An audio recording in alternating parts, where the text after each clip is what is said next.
Assalamualaikum Waalaikumsalam. Long nak temayang menya urang manteng dalam dosa.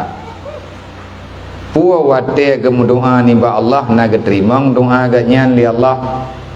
Salah saboh syarat untuk geterimang doa li Allah tanyo beglih daripada salah dengan Allah. Termasuk penghalang nepegah nejawab oleh para gure-gure dan ulama-ulama dan bahkan menan aturan yang kalihna dalam syariat.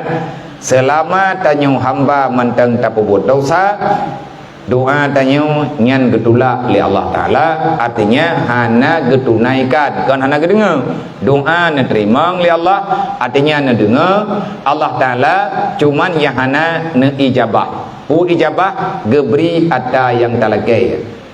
Nyan termasuk yang pegahnya Ibrahim bin Adham. Jamun Ibrahim bin Adham najak unang goro basarah.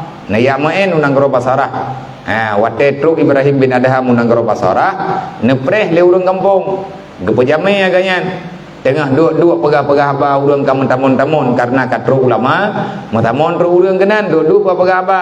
Nah urang yang temayang di antara pertanyaan, wahai Ibrahim bin Adham, pakan doa kamu lagi hana geterimang li Allah. Putra alasan Allah hana geterimang doa tanyo hamba.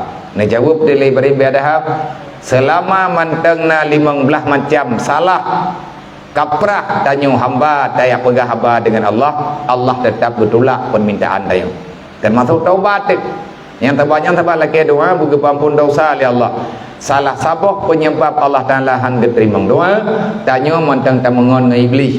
Yang tah yang ke urang mengon ngai iblis. Kalau mutulis dalam kitab Hilatul Aulia, sahabat syaitan, sekutu syaitan adalah orang yang senang dengan tidak belajar ilmu agama. Urang hana jak beut hana tahu dengan ilmu syariat, tekedi kamu doa gejuk li Allah nyan gepulurung gepegah. Artinya Allah neberikan dalam bentuk rahmat, tetapi neberi li Allah dengan bentuk bala. Gejuk untuk ngan mentamah lu dalam salah. Olehnya intinya dia tak buat dosa handa tim taubat, handa kui nyan salah. Tak buat Quran handa tim tak dabur.